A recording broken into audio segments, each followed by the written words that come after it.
boa noite. Eu sou o William Galvão e começa agora o Jornal da Justiça desta quarta-feira, 10 de janeiro. O Supremo Tribunal Federal decide que cabe à Justiça Federal julgar casos de violação de direito autoral envolvendo o Brasil e outros países. Esse é um dos destaques de hoje e você acompanha também nesta edição. Justiça condena restaurante Habib's a indenizar ex-empregada mantida em cárcere privado após denúncia de desvio de dinheiro. Por determinação da Justiça, a Polícia Federal prende líder indígena denunciado por abuso sexual de crianças em aldeia no Amazonas. E Judiciário de Mato Grosso instala a 5ª Vara Criminal da comarca de Sinop, especializada em crimes relacionados ao tráfico de drogas.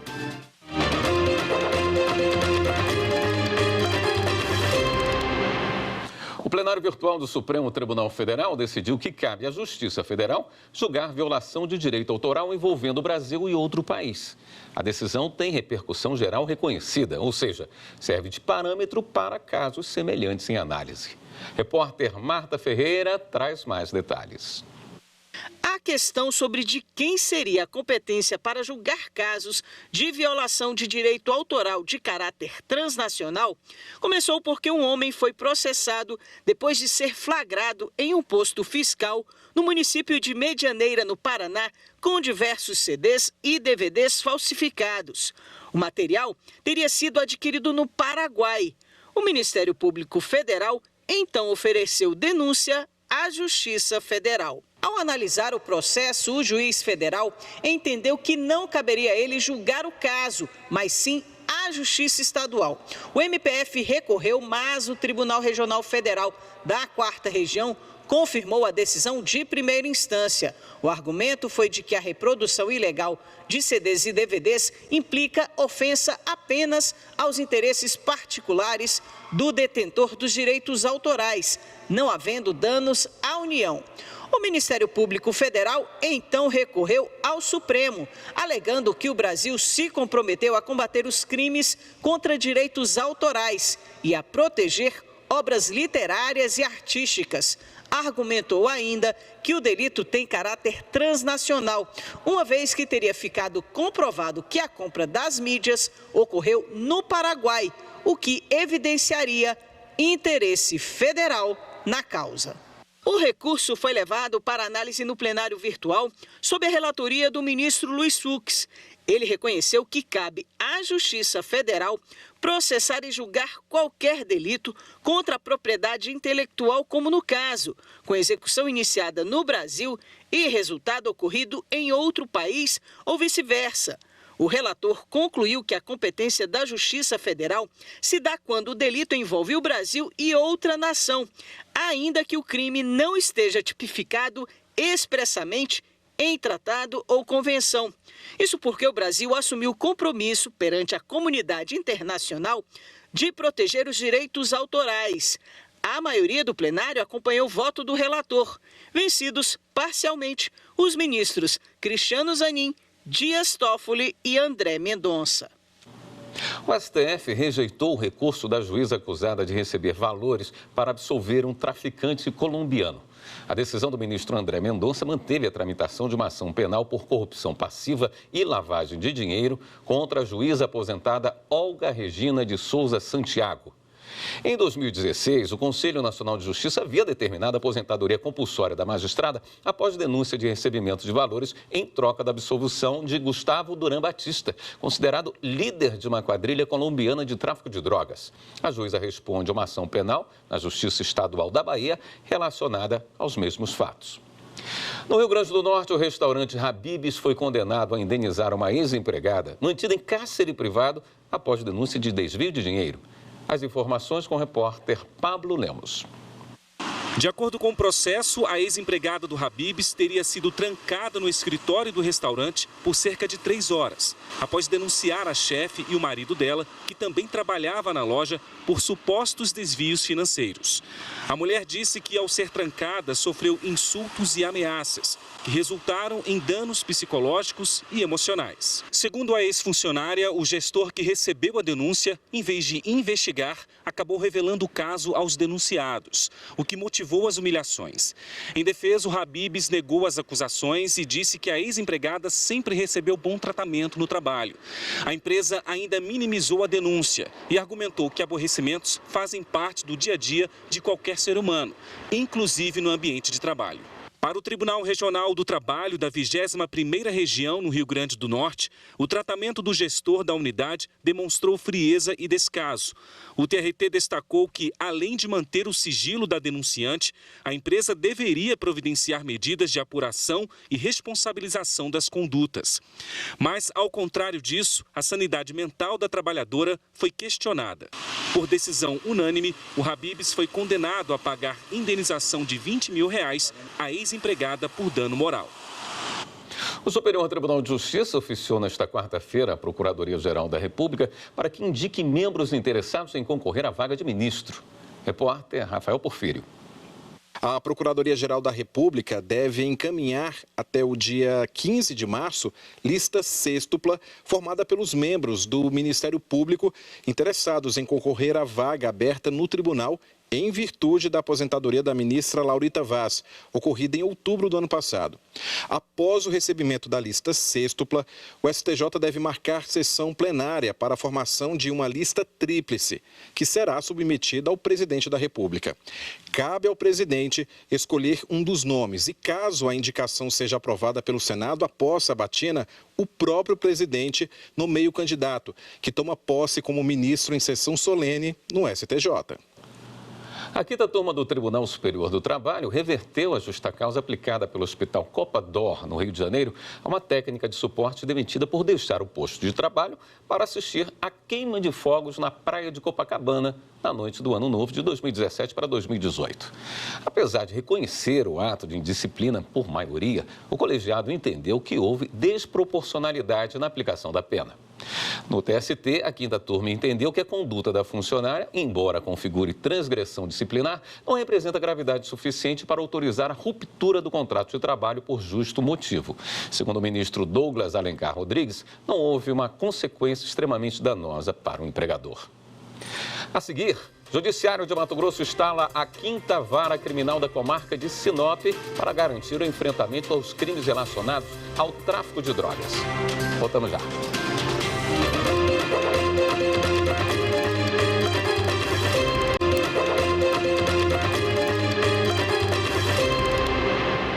A Justiça de São Paulo determinou que a Joyo Technology, que opera a plataforma Quai, forneça em até 5 dias os extratos de pagamentos feitos a um usuário que se passava pela deputada estadual Andréa Werner, do PSB paulista.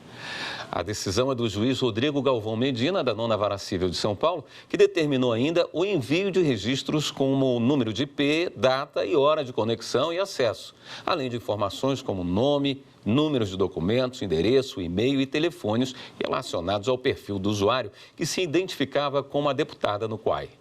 A medida obriga a empresa a retirar do ar em até 5 dias a página falsa clonada. O parlamentar descobriu em rede social, no último dia 6, um perfil fake na plataforma. A Justiça do Espírito Santo condenou um empresário por impedir o acesso de banhistas à praia da Ilha da Baleia. Ele foi denunciado pelo Ministério Público Federal. Márcio Fontinelli.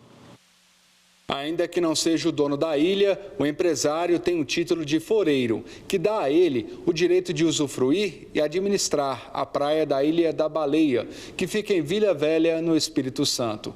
O problema, de acordo com o Ministério Público Federal, é que o homem tem usado formas ilegais de intimidar e impedir que a população acesse o local, como, por exemplo, a instalação de boias irregulares e ameaças feitas com o uso de cachorros. Ao acolher a denúncia feita pelo MPF, a Justiça determinou que o empresário não empregue nenhuma forma de impedir o livre acesso aos banhistas e esportistas, incluindo embarcações, sob pena de multa. A terceira turma do Superior Tribunal de Justiça decidiu que a intimação pessoal também se aplica aos núcleos de prática jurídica das faculdades de Direito. Kátia Gomes tem as informações. No caso analisado, uma mulher requereu que fosse desarquivado um processo em que era parte sob a alegação de nulidade da intimação e da certificação do trânsito em julgado. Argumentou que, como estava sendo representada pelo Núcleo de Prática Jurídica de uma universidade particular, a intimação deveria ter sido pessoal, o que tornaria inválida a intimação feita por meio do Diário da Justiça Eletrônico. O Tribunal de Justiça do Amazonas entendeu, no entanto, que os núcleos de prática jurídica não têm prerrogativa de serem intimados pessoalmente. No STJ, a terceira turma deu provimento ao recurso especial. A ministra Nancy Andrighi, cujo voto prevaleceu no julgamento, ressaltou que os núcleos de prática jurídica vinculados às universidades atuam em locais onde não há defensoria pública devidamente instalada, ou mesmo em comarcas nas quais o quantitativo de defensores públicos é insuficiente para atender às demandas. Para a ministra Nancy Andrighi, as regras dispostas no Código de Processo Civil devem ser interpretadas de modo sistemático e à luz da finalidade, de modo que não há razão jurídica plausível que justifique o tratamento não isonômico entre tais escritórios e a defensoria. A ministra também observou que há previsão em lei de que, nos estados que mantiverem a assistência judiciária, o defensor público ou quem exercer cargo equivalente será intimado pessoalmente. O Poder Judiciário de Mato Grosso instalou a 5ª Vara Criminal da comarca de Sinop. O objetivo é ampliar a atuação, garantir agilidade na tramitação dos processos judiciais e o enfrentamento aos crimes relacionados ao tráfico de drogas no estado. Confira na reportagem de Fernanda Fernandes.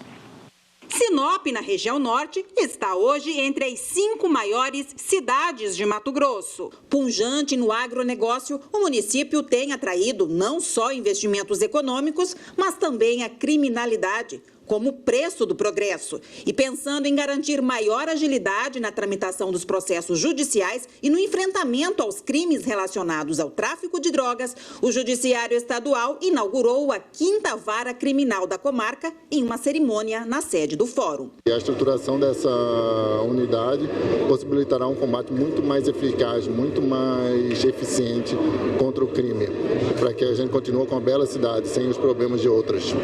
A nova Vara Criminal de Sinop terá competência para julgar crimes de tráfico de drogas, associação ao tráfico e organização criminosa praticados na região centro-norte de Mato Grosso, que hoje compreende 12 comarcas. A proposta de instalação foi do desembargador Marcos Machado, quando ainda era coordenador da Comissão Especial sobre Drogas Ilícitas do TJ e aprovada pelo órgão especial no último mês de novembro. A unidade será agora estruturada e a previsão é que comece a funcionar efetivamente após o recesso forense do Judiciário. Segundo o magistrado, a parceria entre os poderes e as instituições e uma análise profunda da realidade que nos cerca são fundamentais para enfrentar o crime organizado. Nós precisamos, no Judiciário, sair da inércia, da passividade e propor não só ideias, mas soluções que são instrumentais, que envolvem uma atuação judicial,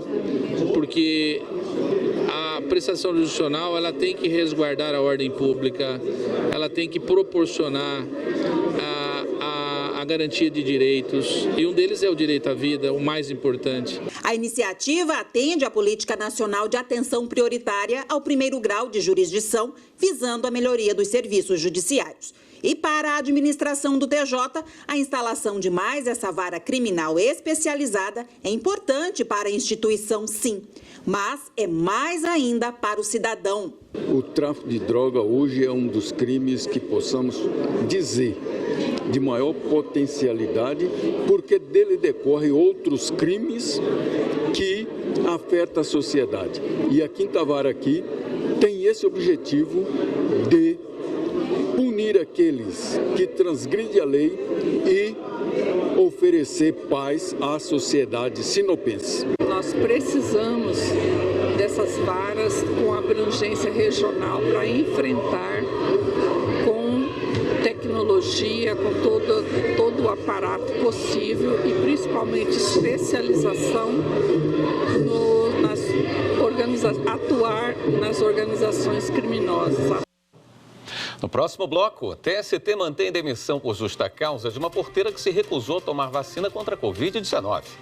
Até já.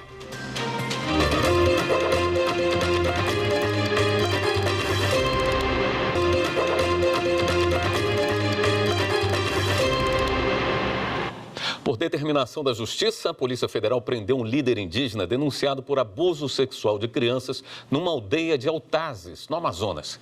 Quem tem as informações é a repórter Viviane Novaes. A Polícia Federal deflagrou nesta quarta-feira a Operação Icalci, que prendeu o líder indígena da aldeia Muratuba, no município amazonense de Altazes. Cerca de 20 policiais participaram da ação. O inquérito foi aberto a partir de uma denúncia do Ministério Público Federal para averiguar os crimes de estupro, estupro de vulnerável, abuso de poder, coação de vítimas e cerceamento de direitos básicos de indígenas da comunidade do homem denunciado. O nome do líder indígena não foi divulgado pela Polícia Federal. Ele está com prisão temporária de 30 dias, decretada pela Justiça Federal. Se for condenado pelos crimes, as penas podem passar de 30 anos de prisão. E a Justiça Federal deu prazo até esta quinta-feira para que a União forneça água potável para os habitantes da terra indígena Mãe Maria. A decisão atende a uma ação movida pelo Ministério Público Federal. Os detalhes com o Márcio Fontinelli.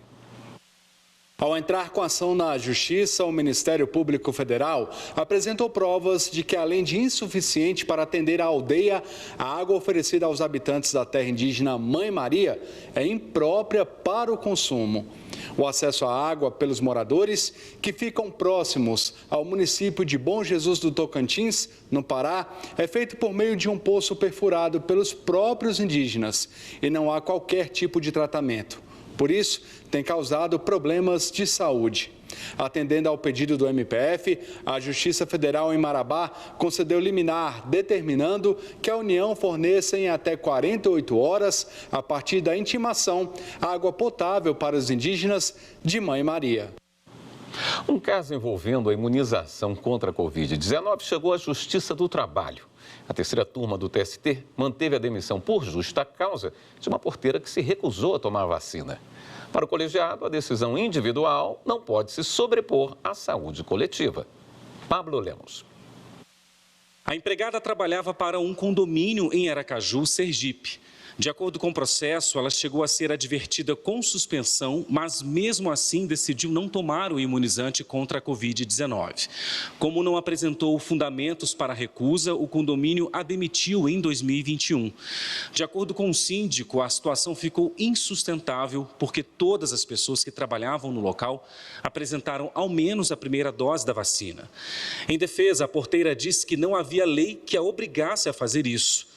Entre outros motivos, alegou que tinha arritmia cardíaca, com risco de reações adversas e que o comprovante de vacinação não era exigido nem de moradores, nem de visitantes do condomínio. Após ter o pedido de reversão da justa causa negado pelo Tribunal Regional do Trabalho da 20ª Região, a empregada recorreu ao TST. Na terceira turma, o relator do recurso da porteira foi o ministro Alberto Balazeiro.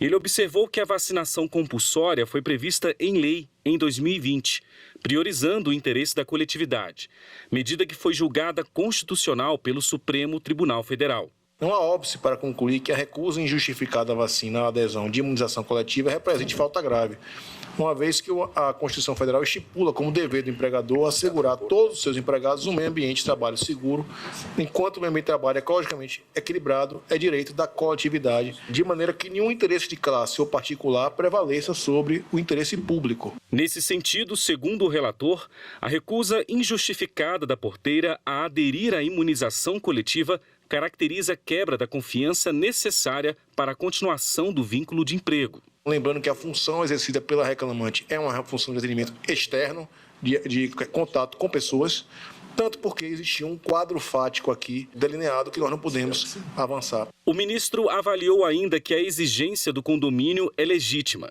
e amparada em preceitos fundamentais.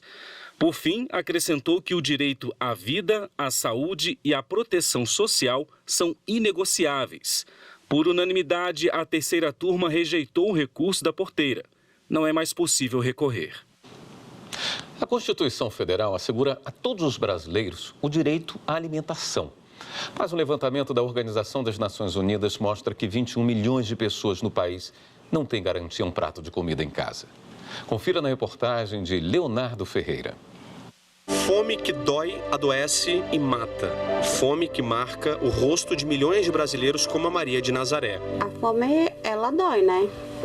E, assim, quando a gente olha para um lado e para o outro que a gente não vê solução, aí a gente se apega com Deus, né? Estamos no Sol Nascente, Distrito Federal, a 40 minutos da área central de Brasília. Ela trabalhou por um bom tempo como empregada doméstica. Parou depois do diagnóstico de uma doença silenciosa e perigosa, a depressão. Quando a gente está com depressão, a gente não tem como agir.